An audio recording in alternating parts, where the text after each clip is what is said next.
ជំរាបសួរថ្ងៃនេះនិយាយអំពីពាក្យមួយទៀតបើយើងនិយាយអំពីម្នាក់មនុស្សម្នាក់ក្នុងចំណោមក្រុមស៊ូវងច្រើនតែកើតនៅកន្លែងការងារឬក៏ក្នុងនយោបាយ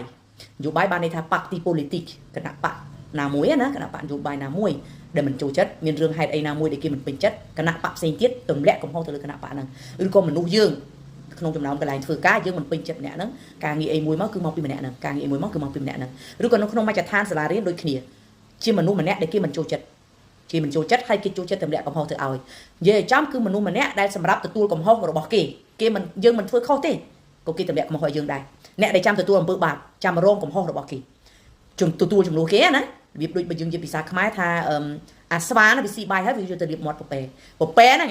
អ្នកដែលទទួលកំហុសរបស់គេហ្នឹងគេហៅថាម៉េចជាភាសាបារាំងថា bouc émissaire bouc គឺពពែមែនតើ BOUC ពពែឈ្មោល émissaire បានថាជាអ្នក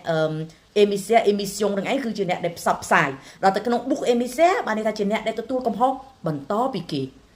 គេទម្លាក់កំហុសមកលើយើងជាអ្នករងកំហុសរបស់គេហ្នឹងណាហើយពាក្យហ្នឹងគេហៅថា bouc émissaire ឬក៏មួយទៀត mouton noir mouton ក៏ជាជាមដែរ